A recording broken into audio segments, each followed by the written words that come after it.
Exo Limited here in Ibadan.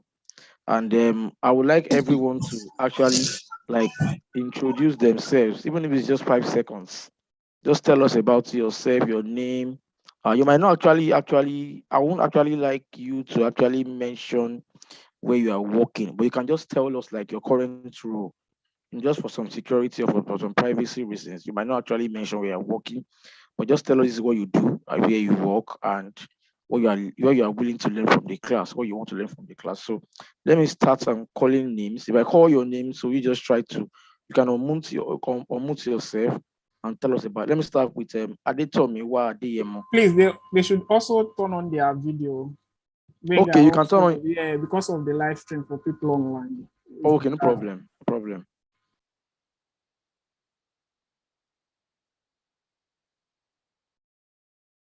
Okay, this is me. I'm waiting for everybody to turn on their videos. So let me start with Adetomiwa Adeyemo. You're bearing my surname. Let me hear from you. Hello, good afternoon. Good afternoon, Tomiwa. My name is Adetomiwa Adeyemo. I'm currently a student at 400 level computer science. I study at Cross State University. I'm in my final right now. Oh, you are fine. Okay, Tomiwa, you're in the final year. So I'm just getting ready. Yes. Okay, what school? Currently, Cross State University, Malete, in Cross State. Okay, Kwasu. I didn't hear that well. Kwasu. Oh, that's good. Computer science. Yes. Oh, it's nice meeting you, Tomiwa. Nice meeting you, sir. And I hope to learn from you also. I hope to learn from you and gain much more from you, sir. Okay, thank you very much. Thank you very much for joining the class. Okay, you can mute yourself now. Let's hear from somebody else. All right, thank you. Okay. Adedolapo Olamide. Quickly. Adedolapo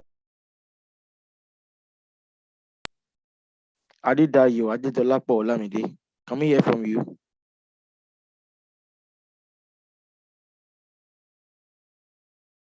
Adeoladare, can you almost the person?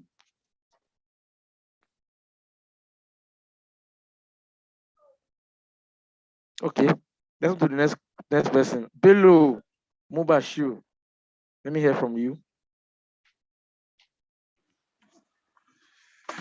Good morning. Good afternoon, everyone. My name is Bello Mubashir. Okay. I'm a student of Kwara State University, Computer Science, 400 level also. So you guys are friends from the same school. Oh my God. That's cool. Yes. So what do you hope to learn from the class? What are things that you are really looking up for? Initially, I'm a machine learning engineer, but I don't have a background of data analyst, of being about to, let's say, bring out information from data, but that's what I really want to learn from this lesson, how to be a good data analyst. Wow. You know, one thing I appreciate about what you just said now is the fact that most people actually just want to learn machine learning. Maybe because of the big word, the buzzwords involved.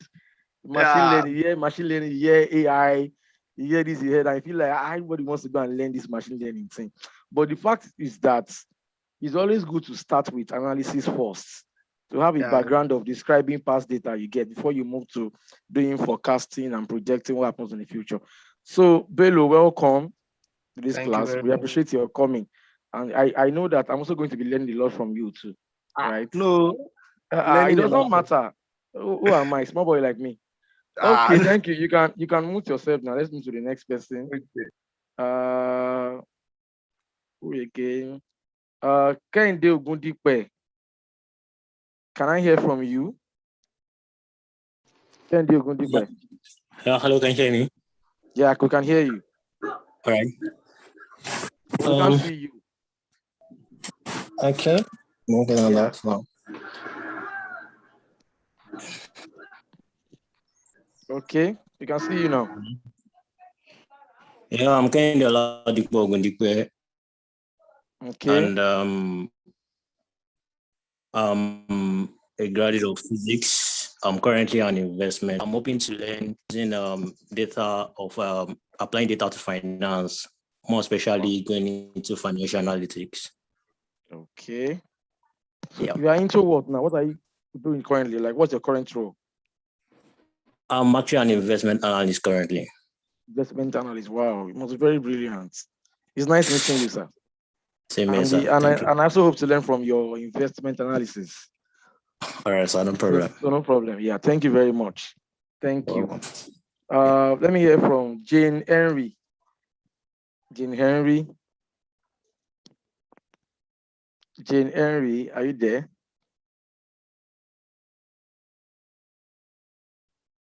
Okay. The person is not Hello. responding. Okay, you are there. Yeah. Good morning. Sorry, good morning. afternoon. Good afternoon. As long Yeah, as can we there's see your face? welcome. Please. We can see Please, your can you pardon face. me? My camera is not really good right now. Okay, no problem. Just let's meet you. What do you do right now? What's your name? What do you want to learn from My this name is class? Jane. Okay. Stock analyst. Working You're with what? Essentially. Stock analyst. Stock analyst. Stock. Okay. Okay. So I'm here to add more knowledge to my computer knowledge, learning from gurus like you for data Gurus science. like me. Yeah. Okay. But I'm not a guru, shall I don't know who told you that. Yeah, it was. If you heard that from any, you heard that from many years. It's a lie. Okay. It's nice meeting you, Jane. And you too, sir. Yeah, thank you very much for calling. Let's hear from Kamsi DK. I don't know if I pronounced the name well. Let me just hear from you. Kamsi DK. Hello. Good afternoon. Yes, Good afternoon. you got it right. It's Kamsi DK. Okay. Sorry, you won't be able to see my face today. Okay. Yeah, so I am an ecologist. Sorry, presently I teach. I'm an ecologist. Okay. Yeah, so presently I teach children. Wow. So that's cool. Yes. So I'm hoping to learn data analysis so that they'll be able to actually apply it in ecology and maybe climate change studies. Okay. Yes.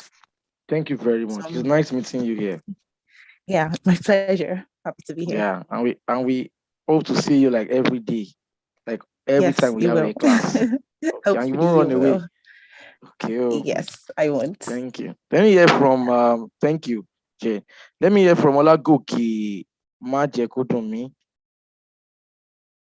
I'll pick us like 2 people more than before we start the class proper. Hello, good afternoon, everyone. Good afternoon. My name is Olagoke. Okay. And I work with JID Mobility as an operations support officer. Wow, that's good. I'm trying to delve into data analysis. Well, it's something that I do on the job and also on the side. But I think I just want to garner more experience and more skills in that line, and also try to get some certifications. So in that line. So I just use this platform, this learning platform, to gain more knowledge, basically. Okay. Thank you very much. It's nice meeting you. Welcome. You're welcome, sir. Yes, thank you very much. Let me hear from Shola Jayemisi. Shola Jayemisi, are you there? Hello. Okay. Let's look at somebody else. I'll take one more person before we go. Christine Glory. Pronunciations, please. Pardon me. Christine Glory, are you there? Hello. Can you hear me? Yeah, I can hear you. Welcome. Wonderful. Thank you. So my name is Christine Glory, and I work as a project management assistant at the moment. I'm based in the UK, and basically I'm into data analytic because I use a lot of Excel, and I just want to basically be able to present my presentation a bit more in a very nice, concise looking way. So yeah, so kind of like a career, kind of just develop myself a bit more. So that's what I'm looking to gain of this course. Okay. Yeah, so that's me. So you work as a project management assistant somewhere, right? Yeah, I do. And you actually want to like switch career, that kind of a thing? Well, I don't really or you want want to just add the knowledge of data analytics to what you do? I just want to add the knowledge to what I do so that I am more, I'm going to put it, proficient in what I do and how I present my work. Yeah, so that's what I want to do. Okay, Glory, thank you very much. We really appreciate your coming. And I can promise you that this class is going to be fun. Thank you very much. Nice meeting you. And you too, yeah. Bye. And the whole class is saying hi to you. Hi, class. They are all there. Okay, thank you. Thank you, Glory. No, I said earlier that today's class, nothing much. It's just for us to, meet some of the students, tell us what your background are and your likely expectations from the class. It will give me a kind of an insight into the kind of background that people that are in this class are coming from. So I will know a better way of approaching you guys in terms of the kind of examples I give in class and the kind of topics I bring to you, to the screen. So that is the major reason why I'm asking people to tell us their names and stuff like that. So everybody wants to go. I can't be calling everybody one by one. We have like 41 people here. That will really take much of the time. So because of time, not everybody will be able to talk now. So let me share my slide with you. Okay. So today I'm just going to be introducing data analytics to us, right?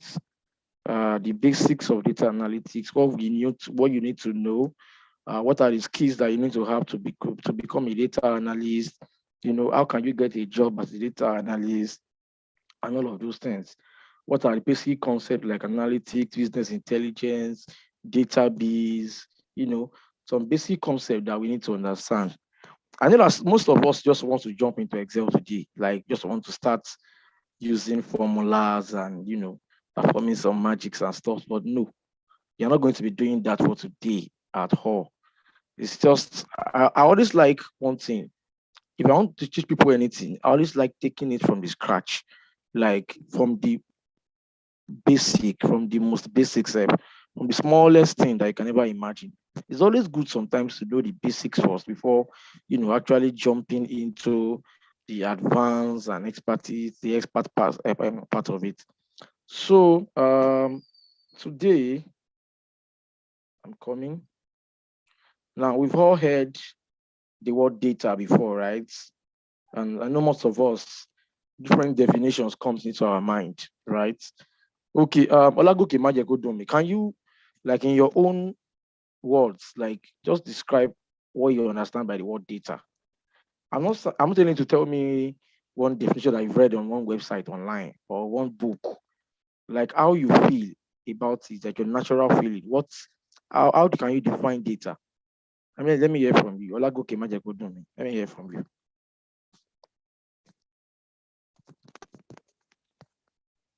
Sorry, I didn't get the question. Yeah, I said, in your own understanding, what do you understand by the word data?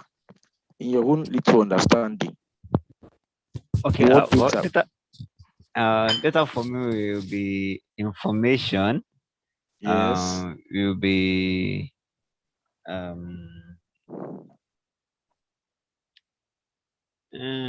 information basically about different aspects of like gathering information and presenting it in a logical manner to make informed decision. Okay, so now in simple words, what you are saying is that data actually contains information. Yeah. Right? Thank you very much for that definition. Let me hear from somebody else. Let me hear from Chiamaka. Chiamaka, are you there? Chiamaka? Yeah, I am. Can you hear me? Good. Yeah, good afternoon, Chiamaka. Good afternoon. Thank you very much for being here. Yeah, let me hear from you. The word data, how can you explain it? To me, data is like a raw fact, like it's like a material that has not been processed, that is about to be processed, like gathering information about a particular people or a place and trying to incorporate it together to have a meaningful meaning and information. I think I like your definition. So in your own definition now, if I say it in a simple way, what you are defining data from the context of its raw state. When you just gather something somewhere and has not been analyzed, it's just there, right? Yes. Okay, thank you very much. I love that definition. Thank you. Thank you, Chiamaka. Okay. A lot of definitions comes to our mind when we hear the word data. But for those of us that are in Nigeria, we are always used to buying data. Like when I say data, we are always used to buying, subscribing on our phones, buying gigs of data, for us to be able to communicate, browse and do stuff.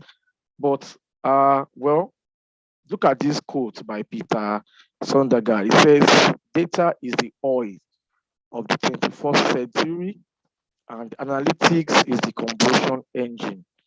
Now, what does that mean? That means there's no analytics without data, right? Now, the basics of analytics itself is data.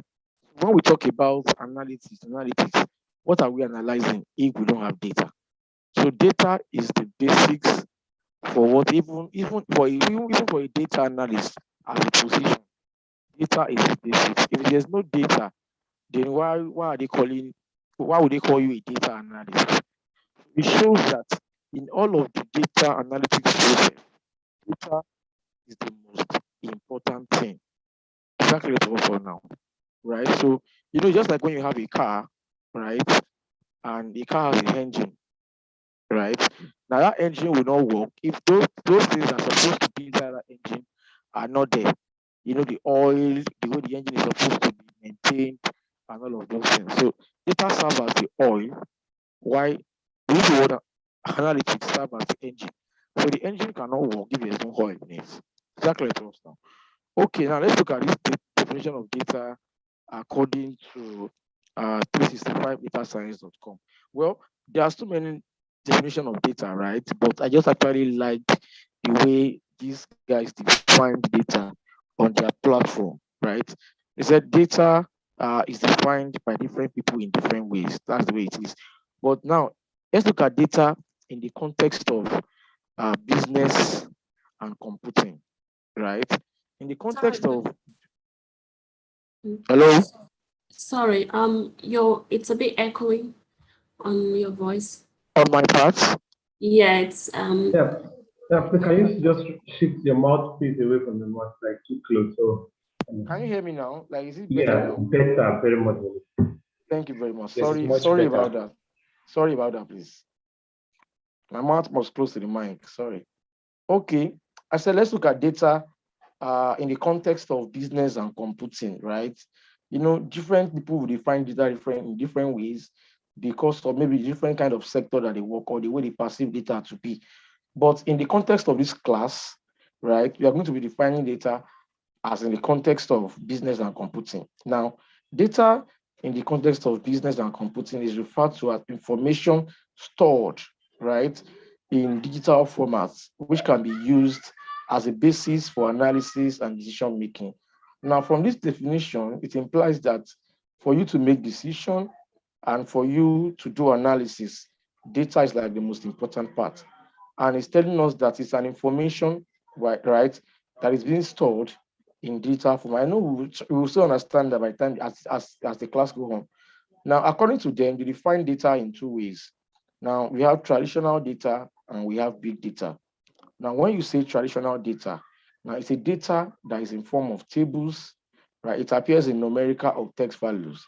Now, it is structured and stored in databases and can be managed from one computer. That means when we say traditional data, it's not like an extremely large kind of data, right?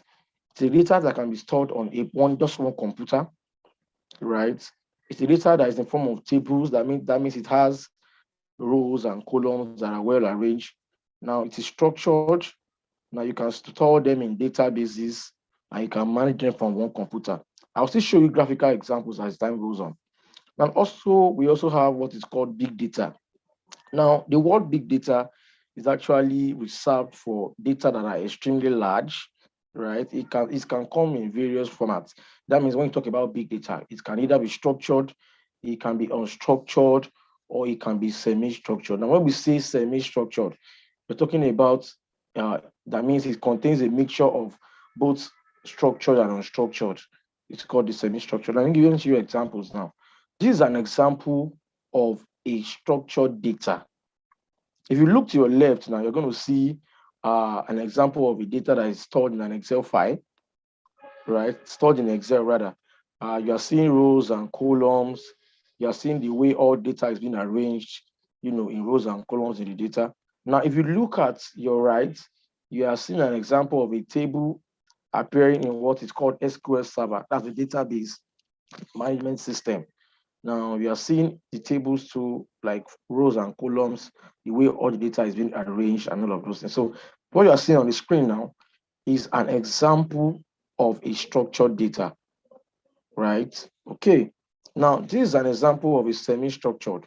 It is a mixture of both structured and if you look at your left rather, you are seeing something like status, you are seeing some kind of sentences appearing in like combining sentences with numbers and all of those things. The way it looks, it's not like it's on a table that is arranged in rows and column.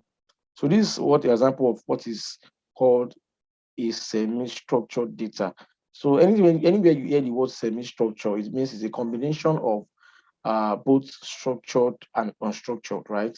Now, this is an example of an unstructured data. Like, for example, look at the cat showing there. The cat's picture that you are seeing is also a data, but it is unstructured. So when you hear the word data, people think maybe it's just has to do with numbers, text, figures, currency. No, it's more than that. There are some databases that allows you to store information in terms of pictures, right? For example, now if you look to your right here, you see comments of a particular, maybe I don't know if this is LinkedIn or Twitter or whatever, but if you look at what is here now, you're seeing something like you're seeing people's posts and comment and stuff like that. These are examples of an unstructured data. It might be audio files, video files, pictures. Those are examples of what is referred to as an unstructured data, right? Okay, now let's move to what is the concept, what is the meaning of data analysis itself. We've all heard the word analytics and we all want to understand. For most time, people used to even mix it up with analysis, and in some way and in some in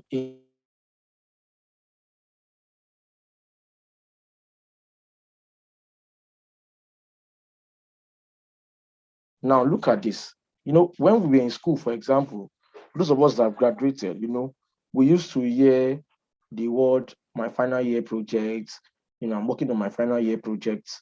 I'm doing my chapter 4. I'm doing my analysis and stuff. Right? We are all used to hearing that for those of us in Nigeria. And we go to the field, we design a questionnaire, we analyze the data from the field, we bring out insight and present to our professors when we are doing our final year project and stuff. So we are all in the academic world, or let me say the academic context, for example, we are used to hearing the word analysis. That's what we are used to. That means analysis just means you describing what has happened in the past. Now, when you say analysis, it can or it can be quantitative. Now, when I say quantitative, for example, I say last year we made 20% profit compared to this year. So when you are trying to compare, you're talking in terms of figures. But in a way, you are still describing what has happened in the past. That makes it what? That makes it quantitative, right? But when you say qualitative, you are saying, for example, Ada fell down yesterday. You are describing what happened to Ada. That does not have to do with figures or values or currency or anything or percentage. It's a description of an event that happened in the past, right? So in that context, that is qualitative. Now, when you now see analytics, I talked about the academic context that we are used to the word analysis, but in the corporate world, it is called analytics. Now, it is called analytics because it does not only involve you just gathering the data or storing the data somewhere or just analyzing the data itself. It involves you bringing out insights that can help the organization to make better business decisions.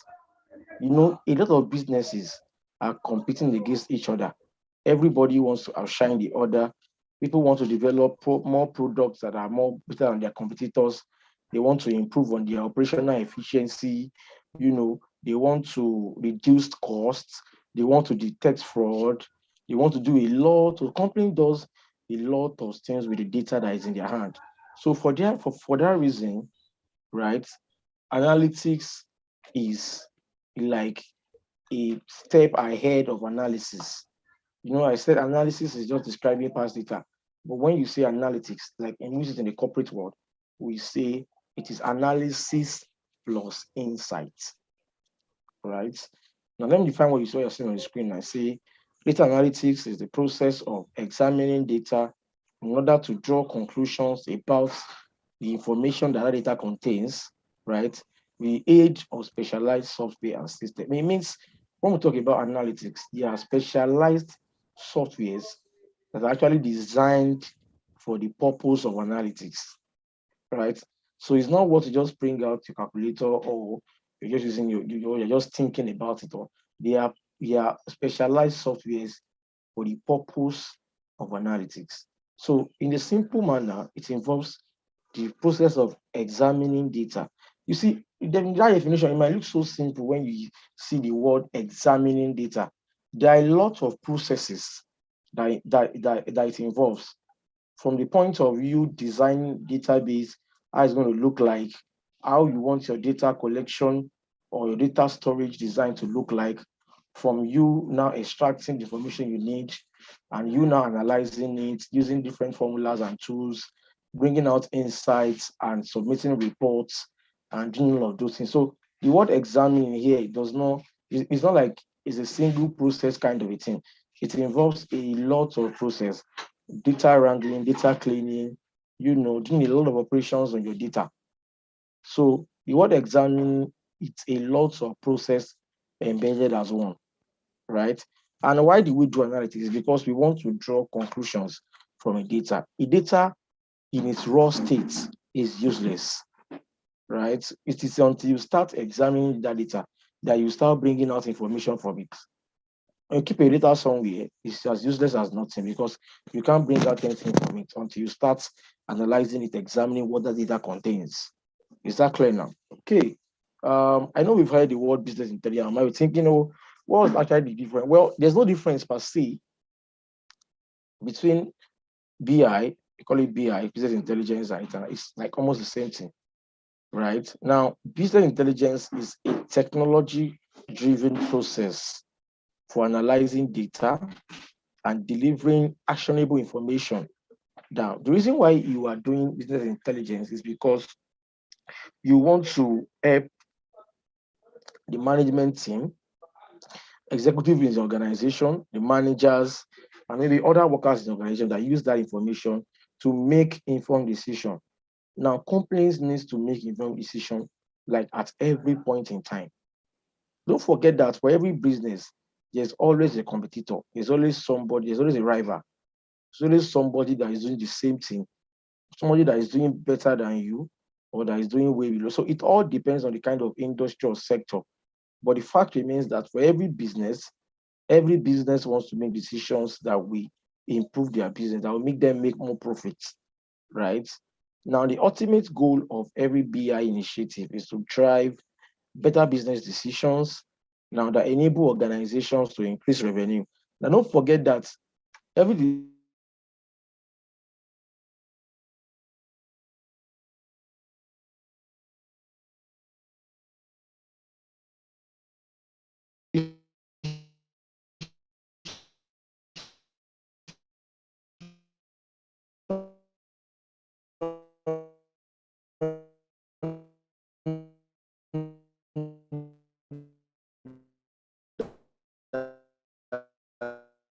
Is this my network or we lost sound? Hello? I think it's from the guy himself, but happening here too.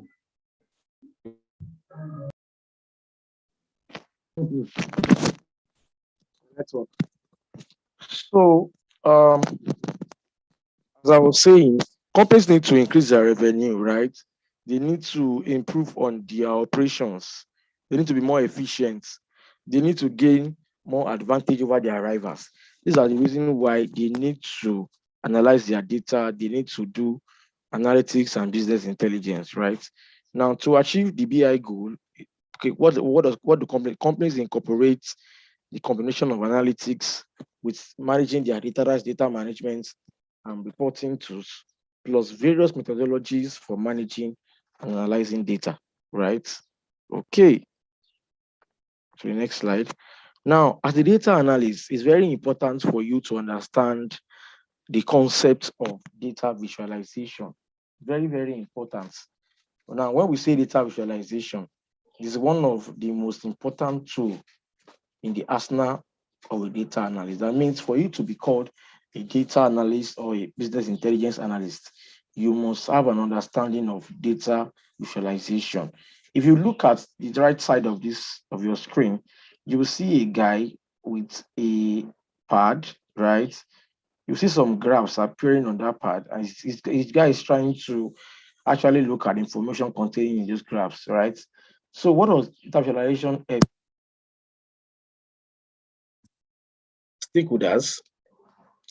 Just was team members in an organization with quality information, right? Because it involves you transforming that massive amount of data, intangible data, to easily understandable pictures and graphs. When you have your data in its raw state, it is useless until you visualize it, analyze it, summarize it by putting it in graphs and charts. That is when every other person that sees that data can understand what data entails, right? If I see pie chart, for example, and I'm seeing the percentage contribution of all the states, right, as their percentage contribution to total sales, for example, it's the pie chart shows me the state that is contributing like the larger amount among all other in comparison with all other states. So all when the data is in its raw state, whatever database that is stored, I cannot understand it when I'm seeing.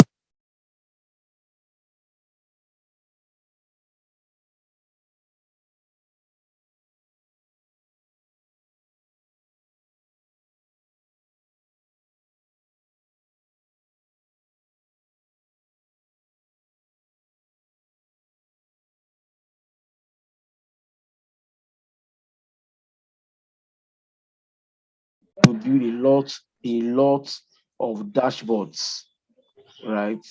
That companies can use to. Yeah, we are going to be using sample data though, to do some of their analysis and visualization. So it helps organizations to make the right business when they know their business strength, their business stand, it's all their weaknesses. It's easier for them to make decisions based on what they have or the kind of progress they are trying to measure, right? Now, another reason why visualization is important. Please, I'm hearing the background noise. So. Can you mute, please? Now, another point is that the human brain is not able to understand or even just imagine large amount of numbers or text at once.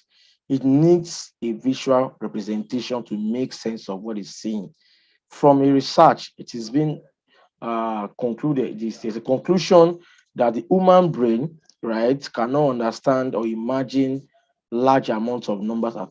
For example, now if I call like 15 numbers now and I tell somebody to repeat it after me, I know it will get to a point that the person will miss it out because the human brain is not wired that way to remember large amounts of text or number at once. But when you see the graphical representation of that thing, it's easier for you to actually understand what you are seeing better when it's appearing in terms of graphs and charts or in terms of visuals, right? Okay. Now look at what you're seeing on my screen now. Now, instead of viewing your data like this, you can view like this. Now, between this and this, which one do you think is better? Anybody? Is it the first one or the Visualize second data. one? New one. The visualize one, the The second one. Second one. Okay, why is This the second one better, second. please? Why is the second one better than the first one? It's easy to capture the information. The second Yes. one is to capture information, but the first one Okay. you can actually be able to get the trend of what is happening on that particular, on that particular page. So Thank you that's very And much. Now, so a lot of okay, pictorial representation in the second okay, one. You can okay, get an insight from glancing at the page immediately. okay. Now, why can't we get insight from this? Why? But it also contains data. Look, come back on. Sorry. Look, I think because it's a lot of laptop. information Okay. Exactly. and you have And to keep scrolling, you need a paper and a pen probably to count how many data, which one is in which category. I think that's okay. why. Thank you. Thank Time you for that. consuming. Time consuming. Okay, thank you everyone. Thank you. I like the way you are all like describing the whole thing. So very good point, very valid point, right? That the second one is when we are saying the second one, it's easy to understand what this data here entail. Now the second one, you have to keep writing, you have to keep filtering and unfiltering, and you know this kind of thing. So this one actually makes life better, right? Okay. Now, in every data project that you do, or in the, let me say, in the whole analysis process, these four steps are very important. Now, the first step is to determine the data requirement. Now, when you see data and you have a task to do, you don't just start doing anything you feel like doing. No, it doesn't work that way. You need to understand what is the requirement. What do you really want to achieve from this data? So it's not every column or every row in your raw data that is useful for you at a particular time in point. Get my point now. It's not like it's everything that your data entails that you must analyze. No, you only bring out the insight you want. So you have to understand that when you have a data in front of you, we need to understand what is called requirement. What do you want to get from this data? Now, do you need to group that data? Do you need to separate it by age or by income, for example, by gender, for example? You know, what column or row must be in numerical value? Which part of the data must be in text? What are those ones that should be in currency? You know, you need to understand how you need to group your data before you start your analysis. And I will say something that from experience, and I used to hear this thing even before I became a data analyst too, when they say that as a data analyst too, you spend like 80% of your time, and cleaning your data than analyzing it. As a data, you already know the formulas to use, you already know how to, bring out to draw the graph. That's not the major issue. But most times the data that you are working on might not be clean. I've seen data that are so dirty that you will see somebody putting names where you're supposed to put dates. And you need to, rearrange, split the columns, you need to concatenate back, a lot of cleaning has to be done for. So as a data analyst, I'm putting it to you, like you will spend most of your time trying to group your data, classify it, clean it well before you start analyzing. And you spend most of the time doing that, right? So the second step is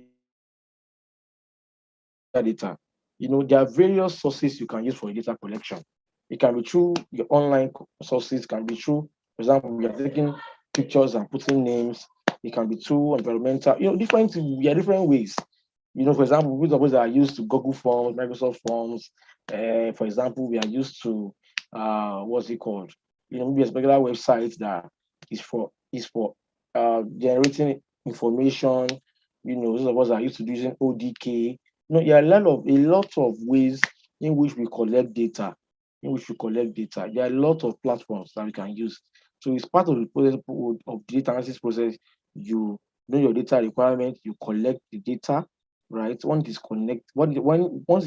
is collected, then you organize it before it can be analyzed, right?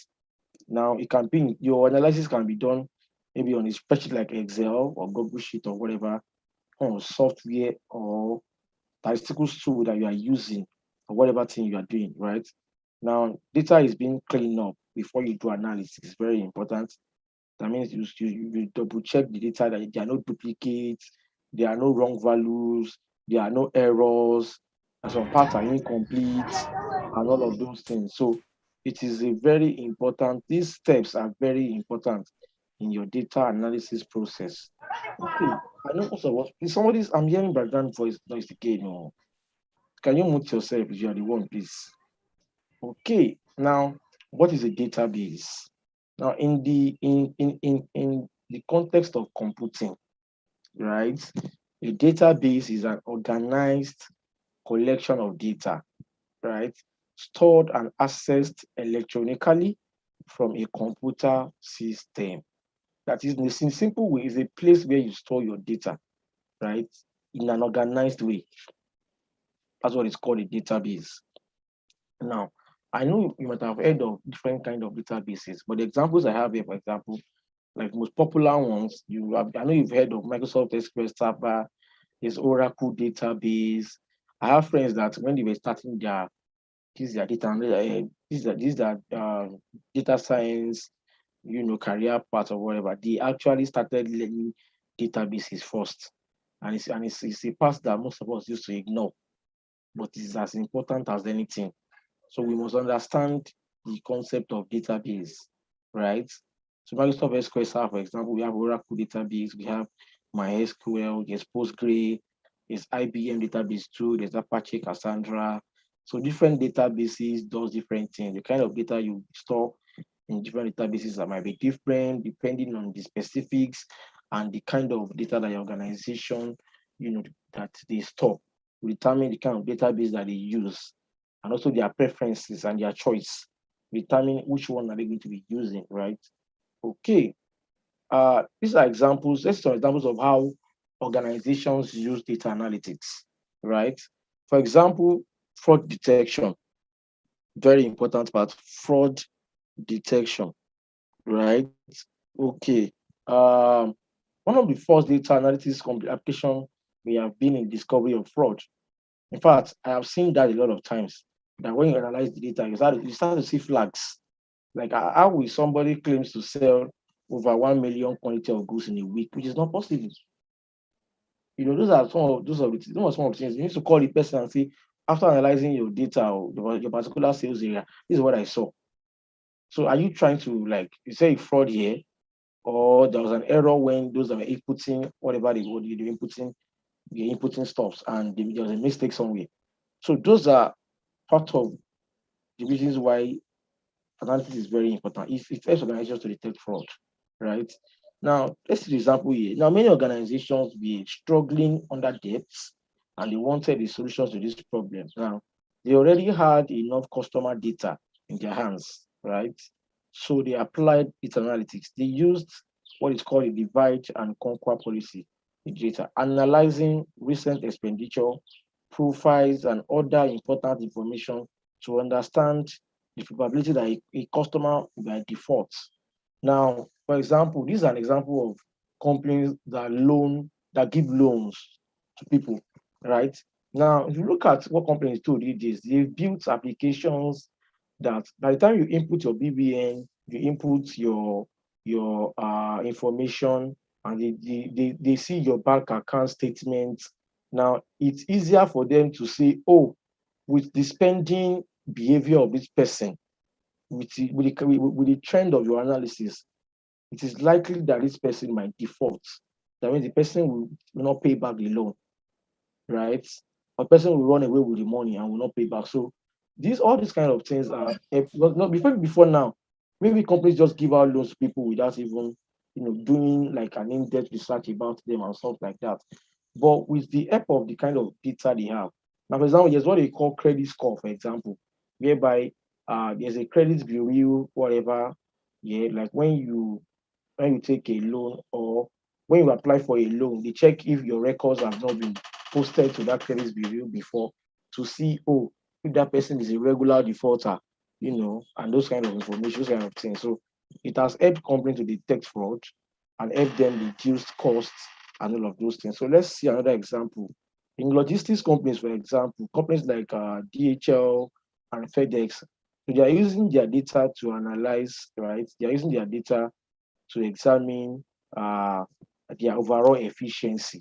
That means are they improving? Okay, when they get a parcel, how many days does it take them to deliver? Like compared to other companies that are doing the same thing. If I'm hearing background noise, oh, please let's mute ourselves, right? That okay, what are the cost-effective ways that they can do things for them to reduce cost and they will be more efficient, right? Their transportation, their location analysis, and so many things that these companies use data for, to segment their how many customers are using the premium, how many are using the low package, different kind of analysis that they do. But all in all, the reasons why they do it is because they want to improve on their operational efficiency and reduce costs and improve on their services and the kind of products that they sell, right? Okay.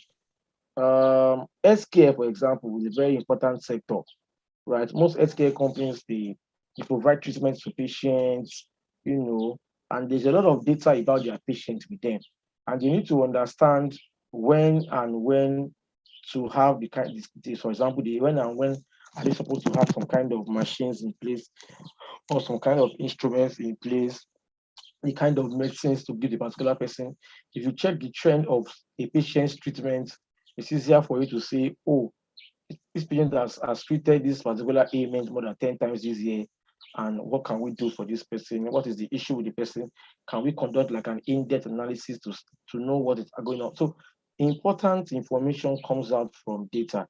So it doesn't matter the sector, but these are just examples of how different sectors use analytics, right?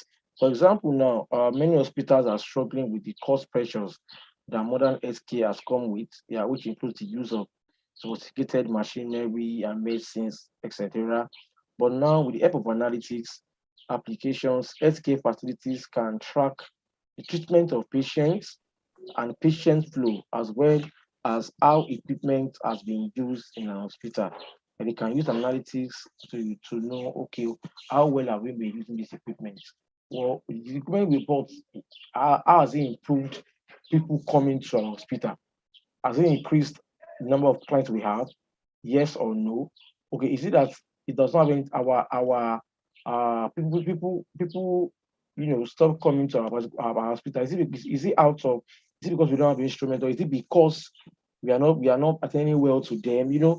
That is why sometimes you see that in some organizations, after they provide you services, for example, maybe like Bolt or Uber or something, they will tell you to rate the driver, they will tell you to rate your experience using their platforms. So that's why feedback analysis is something that is very important, right, for any organization. Okay, this is an example of how a dashboard looks like. Look at this. It's an 8K dashboard, for example, showing the efficiency and cost, how much the hospital has spent, how much is the revenue, how many admissions they have, what are the number of total patients that they attended to in that year, what has been the average treatment cost, what has been the average waiting time of patients. You look at patients by its division when it comes to those that went under surgery, those that saw a gynecologist, those that saw an oncologist, those that visited a cardio, different kind of analysis that healthcare sector does with their data. So very important. The banking sector, for example, too, they do what is called customer segmentation. They differentiate customers looking at how much they keep with the bank, how they have been, how their inflow and outflow has been over time, to know the kind of products to sell to who at a particular time. So analysis is very important. And from research, it has been seen that it has actually helped banks to improve their revenue with the range of and they've reduced costs by 30 to 25%, right? Okay, now how do you get a job as a data analyst? Now you learn, number one. That is what you are doing right now. You want to learn.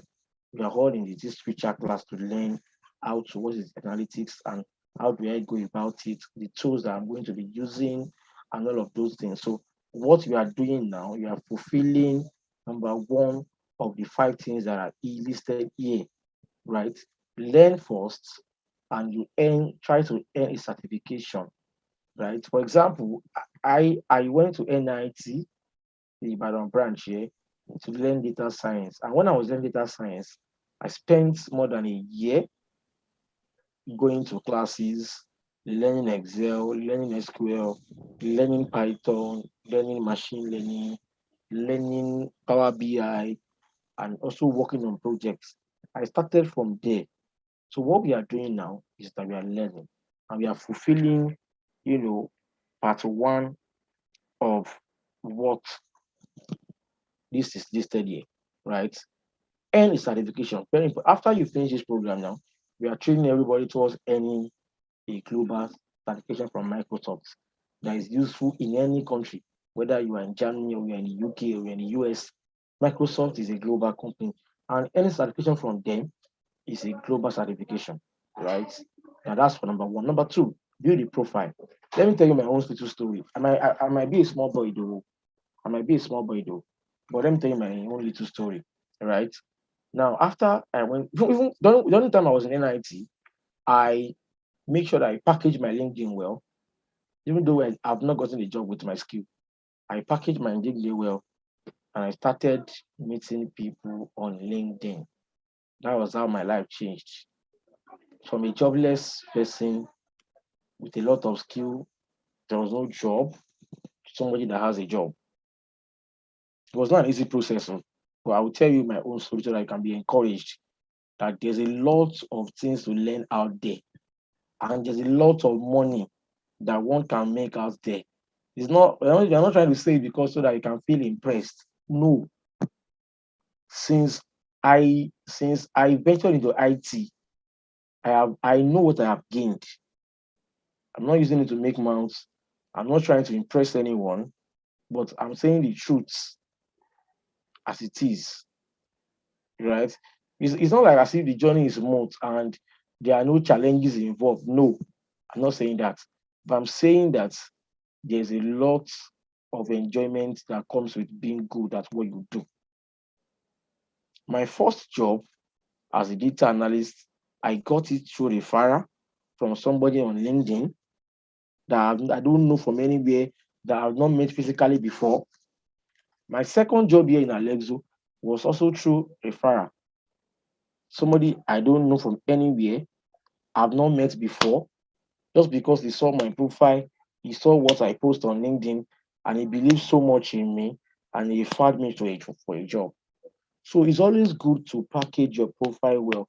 When I say package, people used to misinterpret packaging. Don't lie. I'm not saying you should go and say what you've not done. If you just have a skill and you've not gotten a job with it, you've not done any project with it, the way you package it is different from somebody that has gotten a job, that he has done some things, and he's just trying to, you know, he's just trying to like, get something better. The two are different, right? When I have not gotten a job, I approached the NIT that, okay, let me as I'm a student here, let me also I also apply for internship. Okay, I'm also an intern. What does internship employee include? That means as I'm learning, I'm also working on projects from other people, without collecting any kobo from them. But because I want to build a profile for myself, profile that will to me that will attract potential employees, sorry, potential employers rather, right? That is why I said, okay, let me apply for unpaid internship. There were times that I will go to churches, I will approach them that I want to teach them Excel for free without collecting kobo, just because I want to be the prep for myself. I started volunteering, and the more I was teaching others, the more I was also improving on myself. When you ask a question in a class and I don't know it, that challenges me to go back and revisit my book and look at how I can actually know that thing that a student asked me in class and I could not answer. So profile building is very important. You can volunteer and put on your LinkedIn. Oh, I volunteered for so place. I taught them Excel, blah blah blah. You can start from there. It doesn't matter. Volunteering does not mean you are foolish. When you say you volunteer, it does not mean that you are foolish or you don't know what you are doing, right? You are volunteering because you want to make a name for yourself, right? So it is very important to build a good profile. And a very good platform that helped me, for example, is LinkedIn. LinkedIn has helped me a lot. I've met people that normally I would not have had anything to do with them if not for LinkedIn. So LinkedIn in a way has helped me a lot. So after this class, I implore everybody to please revisit their LinkedIns and try to repackage it in a way that is attractive. Although we are going to be telling you about that too. In that will be like the last part of the after we've done the whole practical part of the class. Then we'll move to profile building, maybe we'll prepare you for certifications, right? Now, networking is very important. I talked about LinkedIn the other time, how LinkedIn has helped me a lot as a person. You need to network. After getting this skill, getting the certification, you need to network. Go to events, seminars, data submit online. Hear from people that are experts in the field. How are they doing it? What are the updated things that you need to know? Right? What is happening in different industries? How can you apply all these skills that you've learned to the kind of industry that you want to work or that you want to, the world that you're hoping to work, right? So very important, right? It is very important for us, for you to network, meet people. Don't be shy. Talk to people, please. And when I was looking for a job then, I will go to LinkedIn, I will tell people, when I see a data science manager somewhere, good afternoon, sir. Good afternoon, ma. My name is Benga. Please, I am looking for a job. I have a skill in data analytics, but I don't have a job. So please, if you know any vacancy anywhere, please, I am available to opportunities. The thing is that not everyone is going to respond to you, but you keep trying. You keep trying until you get it because it's you that know what you want. For example, I started, there's a particular guy, the guy that linked me up with my first DA job. I've been chatting with the guy for a long time. I started with the guy by August. Do you know this guy?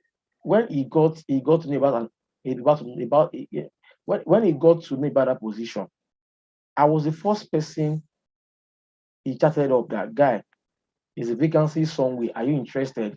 That was I sent a text to the guy. That was like around August, and he responded back to me about the position in November. Can you imagine that?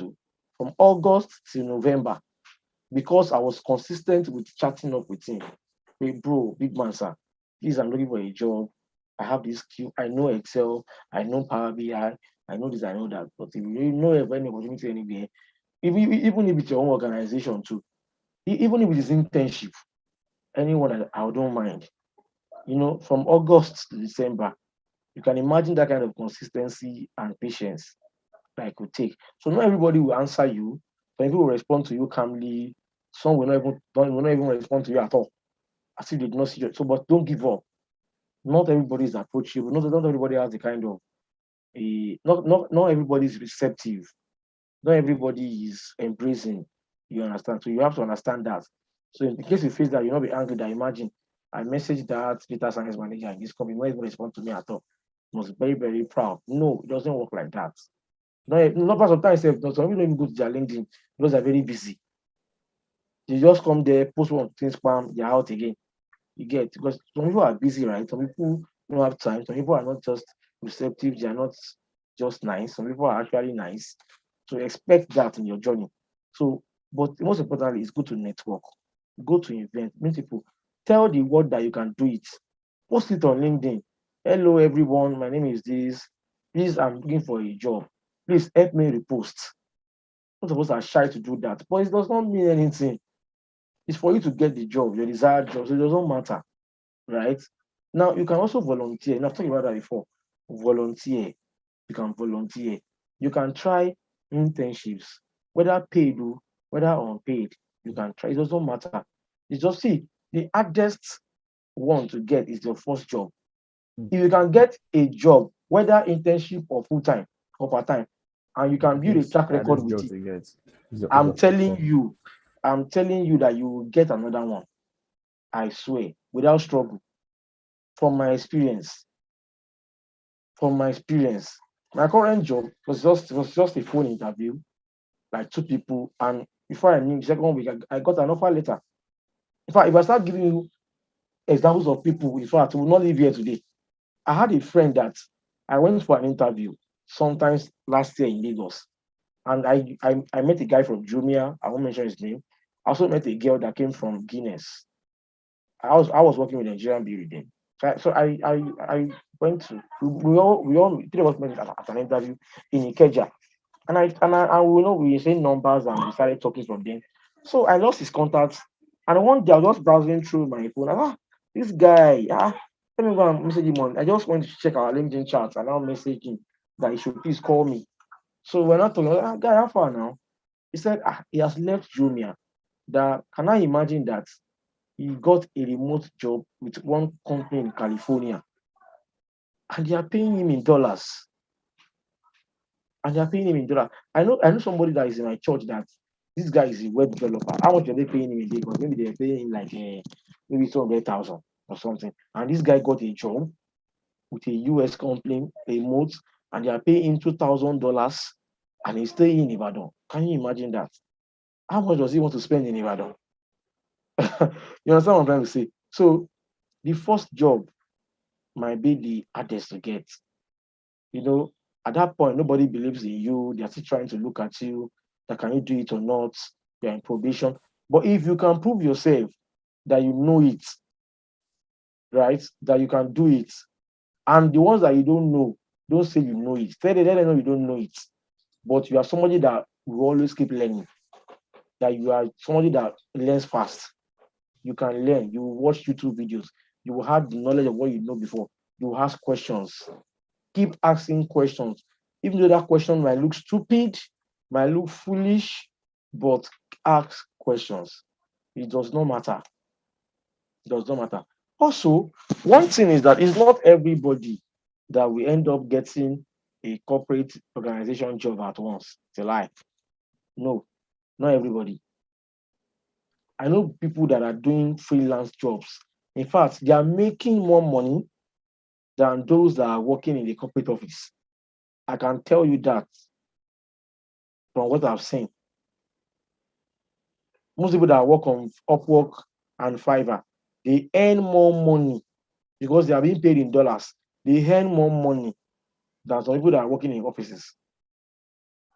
So freelance platforms like Upwork and Fiverr are like some of the best platforms that you can start your career with. If you can even start getting jobs on Upwork and Fiverr, for example, and you can do like 3 or 4 projects, you can even say that when you get to an interview that, okay, although I don't have a corporate work, but I currently work on Fiverr and I have worked on 5 different projects that involves this, and this.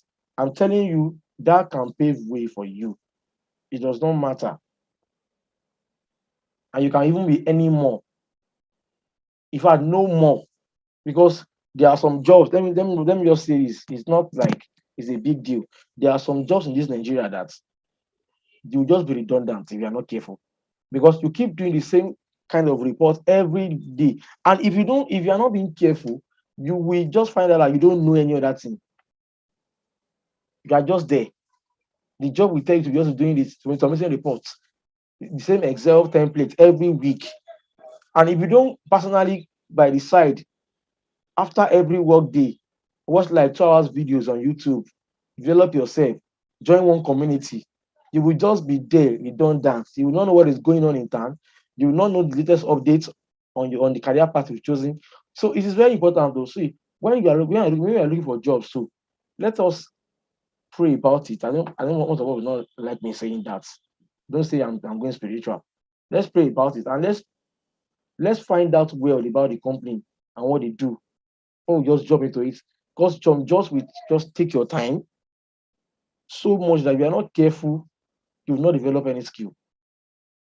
That's why some people prefer working as a freelance than working in a. The thing is that most of us, because we don't believe in ourselves, we believe that corporate job is like the best. No, it does not matter. You can't get a corporate job, then look for freelance platforms. There's freelancer.com, there's Fiverr, there's Upwork. You can get jobs there. You can get a data visualization job there. They just say, okay, do it in 3 days, $200, $100, $500. Before you know, you start seeing dollars in your account. So very important, please. Not everybody will get a corporate job, but freelance platforms are actually very, very good to develop your skill too. It does not matter. And also depends on your choice, right? Okay. Okay. Now, those are some of the tools that you need to know how to use before you can be called data analyst. You must know how to use Excel. Very important. It's like the basics. Is that even if you are going into data science, machine learning, Excel is, I always tell people, learn Excel first. Because there are some concepts that you will see in Excel that it will be easier for you to relate well when you use other tools. But if you don't have Excel knowledge at all, I don't know how you are doing it. But in my own understanding, I will advise everybody to start with Excel. So in this class too, we are starting with Excel. In fact, we are starting from the very basic, what is Excel? Then to intermediate level Excel and advanced level Excel. We'll work on projects. I'll give you assignments that you must submit. In this class, they're going to be very, very strict because it's for only serious minded people. You don't miss a class. If you miss a class more than 2 times, you are going to be removed from the class. So it's a very serious business. You must submit your assignment on time for deadline. They give you a project. I'm still going to be grouping us and give you projects to work on, and you must submit it before deadline. So it's a very serious class. It's a very serious class. Please don't just say because we are not paying anything, you shouldn't take it serious. Please and please, let's take the class seriously. All right, thank you. Now, some of the tools that you must know how to use is Excel. You must know how to use Power BI or Tableau. Now, you don't see, the thing is that I've seen people will just amaze me. You see somebody now, we go and learn Excel halfway, Pam, he has jumped to Power BI. Power BI halfway, jump to Tableau. If you are doing like that, you will just be jack of all trade and master of none.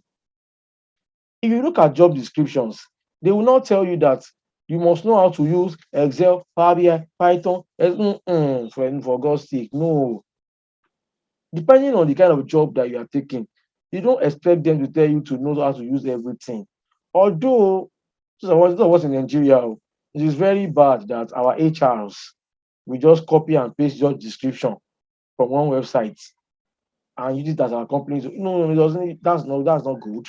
There's some jobs that they will see requirement like 20. At the end, by the time you now resume the work, you now see that you're not even using more than Excel. At the end of the day, they are using Excel. So what's now the paparazzi that you're putting on the job advert, putting Python, putting some people will even discourage to even apply because they keep seeing different kind of like 20 tools. How can somebody know 20 tools at once? Except you're a genius. It's not that easy. Even some people Excel, they're still struggling to know everything. You talk of them using Power BI, Tableau, I mean, it can be frustrating. Sure, you understand. But one thing is that if it's only 2 tools that you want to start with, please make sure that before you jump to the next one, you know those two very well. Take it easy on yourself. You are not chasing anybody, nobody is chasing you. So I'm imploring everybody, take it easy on yourself, please. If you are going to start with Excel, make sure that before you jump into Power BI, your Excel knowledge is very strong, very well. Before you now say, okay, oh, at least now I've known Excel to some extent. Let me now start trying to use Power BI. Let me now learn SQL. Let me now learn Python. Let me now learn. You see that other bro that was talking about instead. I said he's a machine learning engineer. Now he knows that it's not important for him to know analysis now. That's why it's coming back. So it's not people just jump to machine learning. No, let's take it easy on ourselves. No Excel first, no analysis first. It is very good that if you know you want to be forecasting future trends, then first of all, know how to analyze past data first, how to do descriptive analysis before you jump into forecasting, machine learning, and stuff. You get my point now? So in this class, out of all what you are seeing here, we are going to be taking you only Excel and Power BI. If time permits us, I can take you through some SQL basics, but that is if time permits us, right? So these are the tools: Excel, Power BI, SQL, Python programming, R programming, Tableau. Now, it all depends. The organization, the kind of work you do, their choice, their preferences will determine the kind of tool that you are going to be using. But I can tell you, there's no company in this world that is not using Excel. If I'm lying, you can put it in the comment section and prove me wrong that I'm wrong. There's no organization in this world that is not using Excel, right? Kendi said I'm correct. I've not seen that company that will say, oh, they are not using Excel. There's no how. No matter how little, they will use Excel for one thing or the other. So Excel is like the most important tool that everybody must learn. Even if your end goal is to become a machine learning engineer, learn Excel, right? Learn Power BI, learn Tableau. It's not compulsory that you know the tool. I know people that, for example, me as I'm talking to you, I don't know Tableau at all. So I've not used it before. I'm used to Power BI. That's what I use. I don't know Tableau. I know SQL. I know Python. I know how. And I know Power BI. I don't know. Some companies will tell you that it's either Tableau or Power BI, or you know Python or you know how. Some will not say you must know, why now? I must know everything. No, it doesn't work that way. It doesn't work that way. So that is just it. So these are the skills that you must have, right? The tools that you must know. Then, importantly, see, being a data analyst, if you watch the onboarding video, when you're in your onboarding seminar class, you will know that from what David Abu said, he said, it's not about the tools. You must understand the business. If you go into a company now, you must understand what they do very well. Forget the data first. Try to ask questions. What does the company do? What's their business process like? What are you trying to measure? What KPIs, what metrics are you trying to measure? What metrics are the most important? You know, we have metrics and we have metrics. Which ones are the most important to management? You must know all these things. You must know how to communicate well. You must know how to visualize data. You must have a little knowledge of statistics. You must have domain knowledge of IT and your business. You must have business acumen.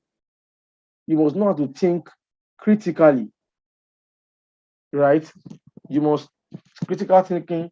You must know how you can present, how you can solve problems, and you must have interpersonal skills. The time is fast spent.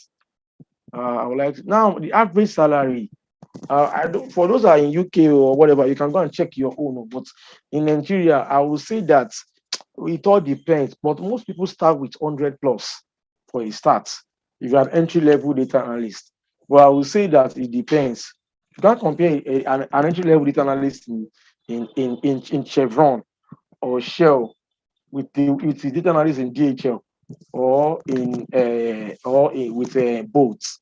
They are different now.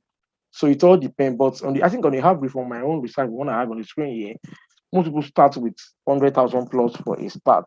So if you have any question, our time is fast spent. It's almost 2 o'clock now. I have to go. Please, you can unmute and ask your questions in 5 minutes before I go. I have to go back to work now. So anybody, any question before we end the class?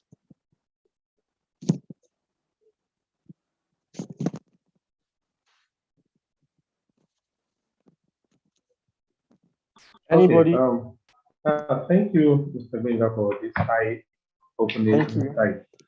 That's really been a really eye-opening and it's a very good foundation for those of us that aspire to be data analysts like you. So I just want to ask them, what apart from Saturdays, what class every Saturday that we hold this class? Okay, well, on the class, I think Joseph will get back to you guys on that. But for the sake of conveniency, some of us, people like me too, I work on Saturdays, right? Because of that. So it's possible that our classes will be on Sundays after church. For the sake of those that go that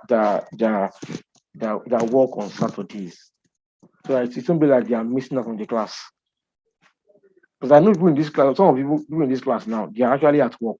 They're just trying to, do their work with the class. It might not be easy. Including myself, I'm telling you. Sorry? Hello? Yeah, I'm actually in the office right now. You're in the office too. Yeah, you can see that now. Exactly. So it's probably the class will be on Sundays. Yeah. Any other question from anybody before I go? Is there anything you want to say on your mind about data analytics? So that means we'll be holding our class once in a week, right? Probably so. Okay. Yeah. Class is 13 weeks, so there's a lot of time. Okay, I have a question. So, sorry? I have a question. You said Sunday. Yes, Sunday, probably. Is this going to be by 12 or later? Don't worry about the timing. Joseph will get back to you on that. He's the coordinator. Okay. I'm just a trainer. Yeah. You're not just, you're a trainer. Okay, thank you. All right, thank you. Thank you. Yeah, you're welcome. Any other person? Someone asked at the comment section if Okay. your slides is good. Are you going to share your slides with me? My slides. I'm still going to share you another slide that contains more info than the one you're seeing on my screen. So I'm going to share you. Don't worry, there will be slides, there will be materials. That's not a problem. I'm going to be sharing you a lot. So don't worry about that. You're in good hands. Any other question? Anybody? I have to go now. Sir. Okay. Can a beginner also gain from the class? Like, are we taking it from the basic? I'm taking it from the very basic. All right, sir. Thank you. So don't worry about I've seen that most of the IT training platforms start from the advanced level. Oh no, we don't do it that way here. We start we used to say, like, I say, okay, you've not heard about this thing before, or you've not used it before. We start from the scratch. So don't worry about that. All right, thank you, sir. You're welcome. Any other person? Good afternoon, sir. Good afternoon. Good afternoon. No, like 2 people are talking. Let somebody talk first, please. Good afternoon. Yeah, good afternoon. Yeah, I'm Shakira. Thanks for the class. Thank you too, man. Please, I would like you to talk more on the certification. Okay. What we are trying to do is that, the world is going global, right? For example, now, me as a person, I like doing something that is global. I like what will put me on a global scale. And I like working in the global context. So for that reason, what we're trying to do is that we would like you to earn certifications that are globally recognized That's why we are taking Microsoft. So after this class, there's an exam called D100. It's a Power BI certification from Microsoft. So we are preparing you as against that exam. Do you understand it now?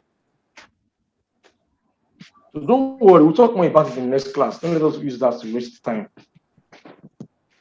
We'll talk about more about the exam. Sorry, I think the meeting will go off soon.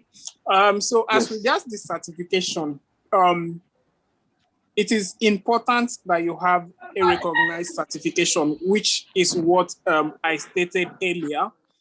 But we just do not focus our attention on certification, because what's the point of you getting a certification if you don't have the skill? So that's not, so there's a way we go through our program, right? You have to go through the beginner's advanced level and then work on some projects before we open the windows for you to write our certification. Because by the time you are writing certification, we are sure that, okay, this person that is taking this Microsoft certification can defend it anywhere. So it's not just for you to just come and then you write certification. No. So most people will give you the opportunity for you to write certification and then just go. That's not what, that is not our target. Our target is there's a part that you have to go through. Okay, so that if you are taking your certification anywhere, right, you can defend it.